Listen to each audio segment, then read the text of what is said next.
welcome back to the channel. Thanks for tuning in again. If you're new, make sure like and subscribe.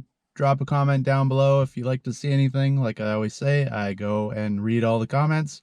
And if you guys have questions, concerns, or just anything about the car, I will answer or do a video like we are doing today. So in today's video, I get a lot of questions still about the digital dash. This car does have the digital dash. People want to know, is it worth it? Is what's all included, how it works exactly. So I'll just do a quick run through of the pricing and just stuff like that. I know it is an aftermarket part, so a lot of people, maybe they buy new or used, one or the other, maybe doesn't have the digital dash. They want to know, is it worth upgrading and having all the features in there like that. So like I said, we'll do a quick run through, just show you guys how it works. I'll go over the pricing and stuff like that. And hopefully this helps you guys decide if you want to get it in your car or not. All right, so we'll start off with pricing. If you're ordering this from the factory, I got the Ford site up here. It is the 401A package. You can see $2,400. You get your 12-inch LCD, which is that. Then you get your Premier color accent group. And that is actually the little trim around everywhere. Gives it just a better look, a little bit of a better look anyways. And then you can see what else is on here. Heated steering wheel and voice activated touchscreen navigation system. So that is what you get for $2,400. If you get it on the EcoBoost, it is $2,500 for some reason. They add $100 on. And just to keep in mind, if you are an EcoBoost guy, you have to have the EcoBoost Premium. The base EcoBoost, you can't even get it as an option from Ford. So if you're looking to upgrade, you would have to get the aftermarket version, which is actually exactly the same. It's just people are always wondering if it's worth spending the money. But if you happen to have a base EcoBoost version of the Mustang, that is not even an option. So it's either aftermarket or nothing. Okay, so first thing, we're already in the car, but when you come into your car, you can see you jump in, everything lights up. It'll just give you your mileage and what gear you're in. Ours is the 10-speed, so obviously we're in park, we're not in neutral. And then your nav will pop on as well. But for this test, we'll just hit, the seats will come up, everything will ding at us. You'll get a couple of lights just because the car is not actually on.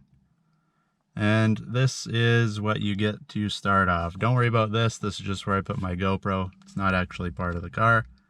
But you can see this is normal version. This car also has the modes. So you can flick up the mode. And what that does is you have 3 different looks. This is normal. You go up to sport. This is what your sport will look like. Go up to track, swaps over to track, and then you also have drag, which is the same as track, and then you have snow mode, which is the same as normal, and then you're just back to your normal mode again, which doesn't change obviously. So that's your basic look. Everything in here, you can see I do have gauges up on front. You can change that up. Everything is controlled through the buttons on your steering wheel. You hit the little pony here, and you can see it actually switches. My mode, that is if you want to put it in track or sport, and the steering also changes. You can set that all up along with the colors. Track apps, that's a whole other thing in itself. We'll show you, or you can go back. I got other videos like this as well. Just doing a quick run through because people wanted to see it again. Gauges, that is, you go show gauges. That's what it means with the 3 gauges in front there. So if we go back into gauges, configure, you can see depending on what you want to look at, you can change it between all the different stuff. You can only do 3 at a time, so you can see how the other ones are blacked out right now. If you hit this off, now you can see I can pick between any one. So say we want voltage, you can see they dim down again because you got your 3. Go back out, and now you have your voltage there instead of the vacuum or whatever I had on before. So that's just that. Same, you hit the pony again. My color, this is what I get a lot of questions about, how you change the color. You do have primary, so let's just put that ice blue. You can see now everything here, along with your fuel, is ice blue, and your gauges in between. This is a performance pack car, so you do have the 2 gauges in the middle of your console here, or your dash. That will change as well. So you can see if we go back, say we put it to green, she switches over to green. Or let's say red, goes over to red, it just all changes. Secondary color is not much, it's just the ring, basically. So let's say ice blue for that. You can see the ring goes to blue. Ambient lighting is your door handles by your feet and in your cup holders. So same thing, you can put it on dim. You can see we're in low right now. If you put it to high, she just gets slightly brighter. And then same as the other one, if you want to pick a different color, let's go blue. It changes to blue. And you can see by my feet. And now the cup holders all changes. That's all the same. You can also make your own color. So we go to create color for people wanting to know like how I got a specific color or something on the dash to stay like that. So you can see my color in here, 1, 2, and 3. I have 3 set as pink because I got 2 girls. They wanted everything to be pink when they're in here, so I got her in pink. But you can see we're on number 1 now. Hit OK to the next color. Just push OK. That's, like I said, all on the dash. OK is in, or the steering wheel, sorry. OK is in the middle. Ponies here, and then obviously up and down arrows, just to go from one to the other. And then if you want to set the color, you just use your up and down arrows, and you can see, hopefully you can see anyway, let's get you a little closer. Up and down, you can see the little line will slowly go around. It's not dead on to the colors, but you can just get a slight difference in shade from the preset ones, because you do just have like a red, yellow, green, purple, and blue. So this, if you want, you know, a little bit in between red and pink, or red and purple, you got like a darker pink, medium pink, a little bit of a lighter purple, normal purple, and so on, all the way around the whole spectrum.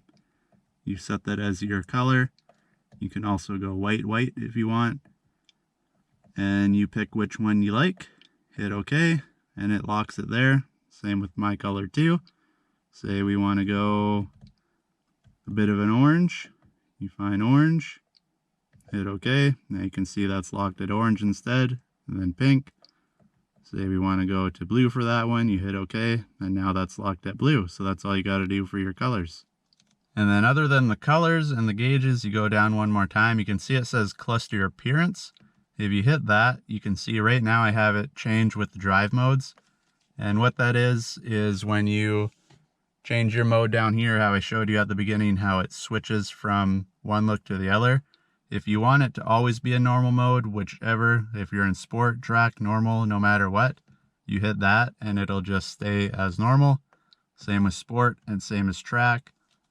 You can just pick whichever one you think looks the best, you like.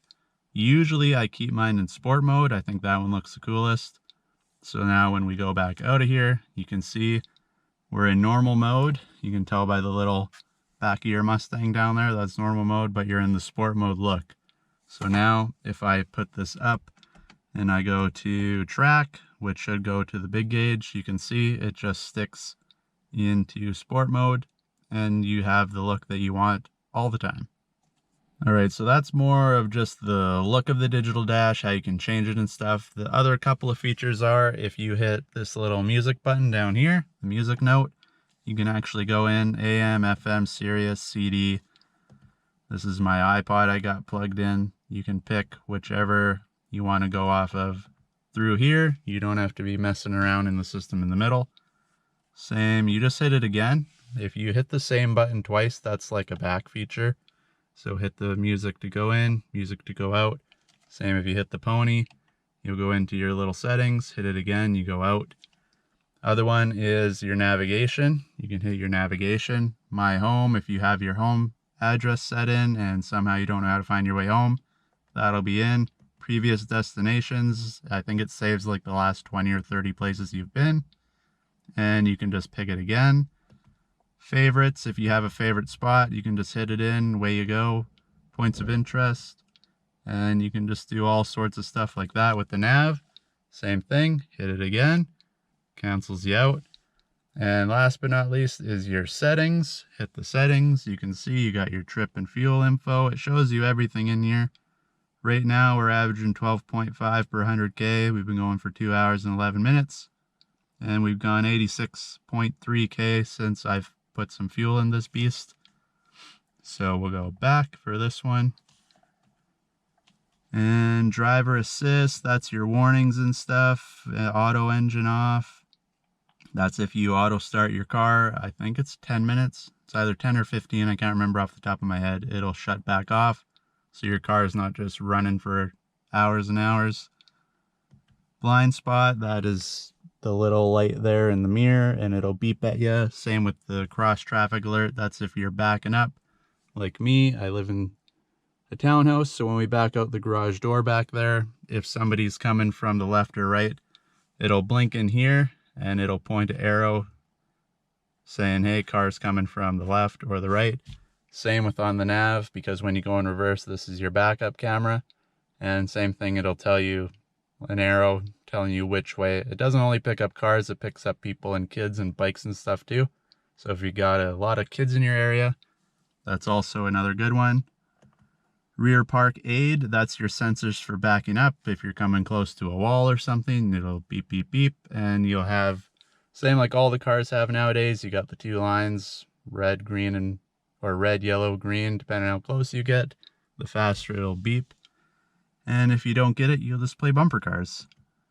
And then wipers, that is, you can see courtesy wipe, I have that off. Just because for the fact for winter time around here, if your wipers are frozen solid, what this is when you start your car, if it senses water, it'll just give you one quick wipe. The reason they have that in the car is because if you live in a wet area, you know, if your car's sitting outside and it's wet, as soon as you turn it on and the air starts blowing, you get a big fogged up window. And if you wipe the water off the window, it just defogs the window way quicker. But like I said, we're up in Canada here. So if I happen to forget to turn that off, pre-start my car, it's going to try to wipe. And if it happens to be raining and then it gets really cold overnight, it's going to be frozen solid to the window and you're either going to rip the blades off or you're just going to end up wrecking them. Or worst case, you'll burn out the wiper motor trying to make a move, but it's like somebody's holding it down. So I don't usually mess with that. That's why you can see that one is off. But that's pretty much that. If you're looking for the digital dash, this is just a quick rundown of what you'll get. I know Hellhorse for sure sells them. It's about 21 something, I believe, if I remember right. But you also have to think you have to get it installed and wired up unless you can do this stuff on your own. And for warranty's sake, I don't know exactly how that will work. Well, there you go, guys. Like I said, a quick rundown. I know a quick rundown ends up turning into a long video as well, but I just wanted to go over all the basic features real quick, show you what's in there. There's a lot that goes on with that digital dash. That's why I believe it's so expensive. And if you happen to be picking up one of these cars used possibly, I would think that's probably most people that are asking the question, because if you're ordering the car new and you want it, you would most likely have ordered it with the car, unless you can't find one maybe in the showroom or already on the lot. If you're looking to just go and pick one up that's already there, then yeah, you might be thinking about getting an aftermarket version. But from what I've heard, the aftermarket stuff works just as well as this. It is almost just a factory kit. You take the old cluster out, put that one in, it's all plug and play. I'm guessing you might have to screw with the computer a little bit just to make it work. And also, because it's all controlled through the steering wheel, I'm not sure if you can do that through the digital dash, because there is the little screen on your old cluster, which is all controlled through the steering wheel as well. So I'm guessing, like I said, I haven't actually done the aftermarket one myself, but I'm guessing they all do it. Just, you know, screw with the computer. Now it thinks it's got a digital dash. The controls and everything should all be the same. Good as factory, just without the warranty and stuff, like I said. I'm sure if you're spending $2,000+ on the aftermarket, they probably have some sort of warranty, hopefully, as well, I would think. But you will have to look up all that info on your own and figure it out. But hopefully this helped you guys out. If there's any more questions, like I said at the beginning of the video, drop a comment below. I'll come either show you on another video or follow me on Instagram. It's easy to message me on there. I can just do a quick rundown on a video on there. Send it to you personally and hopefully help you guys out making a decision on your own car. So thanks for watching, guys. Hopefully this helped you out, like I said. Thumbs up, subscribe, share the video, let everybody know about the channel, and hopefully we catch you guys in the next one. Thanks for watching, everybody.